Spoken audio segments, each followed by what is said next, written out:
Briefing du ministère russe de la Défense. Les forces armées de la Fédération de Russie poursuivent l'opération militaire spéciale en Ukraine. Durant la journée, 13 moyens militaires de l'Ukraine ont été touchés par des missiles aériens de haute précision des forces aérospatiales russes. Parmi eux, 2 points de commandement, 11 points forts et des zones de concentration de la main-d'œuvre et du matériel militaire ukrainien. À la suite des frappes, jusqu'à 2 compagnies de nationalistes ont été éliminées, ainsi que 27 véhicules et voitures blindées ukrainiens. En outre, un dépôt de missiles pour les systèmes de missiles anti-aériens aux AKM a été détruit à Chevron. L'aviation opérationnelle tactique et l'aviation de l'armée des forces aérospatiales russes ont frappé 26 actifs militaires de l'Ukraine. Parmi eux, 2 postes de commandement et 21 zones de concentration d'effectifs et d'équipements militaires. 3 dépôts de missiles et d'armes d'artillerie ont été détruits près de Toretski, Komar et Bogotyr.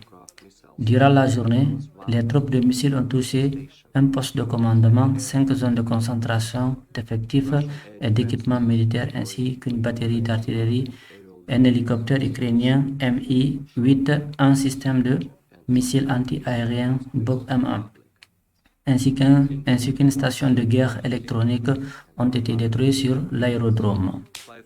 Au total, 140 avions, 107 hélicoptères, 523 drones, 258 systèmes de missiles antiaériens, 2458 chars et autres véhicules blindés de combat, 272 systèmes de roquettes à lancement multiples, 1069 pièces d'artillerie de campagne et mortiers, ainsi que 2305 unités de véhicules militaires spéciaux des forces armées ukrainiennes ont été détruits au cours de l'opération.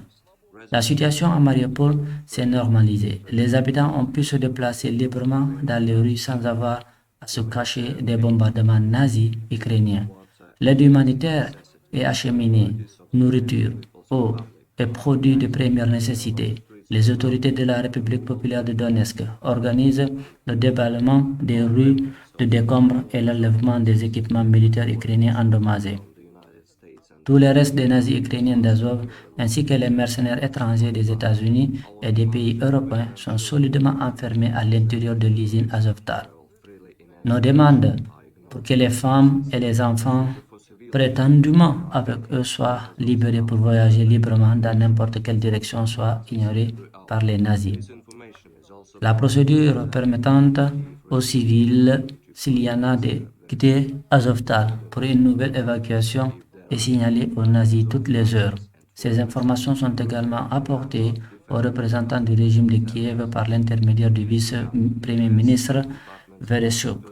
La détention d'otages civils, s'il y en a par les nazis d'Azov et les mercenaires étrangers, prouve qu'ils ne sont pas des défenseurs mais des terroristes complets. À cet égard, les tentatives du porte-parole du département d'État américain de mentir sur le fait que les nazis garderaient le contrôle de Mariupol sont un faux et un encouragement direct de terrorisme à un haut niveau étatique. Le département d'État a l'habitude de désinformer ses propres citoyens et tous les autres. L'Ukraine est elle-même ses habitants de Mariupol et d'autres villes. Washington ne s'intéresse qu'aux bénéfices de fourniture d'armes et à la lutte contre la Russie, au moins, jusqu'au dernier Ukrainien, comme tous ces États mandataires répètent pour le compte du département d'État.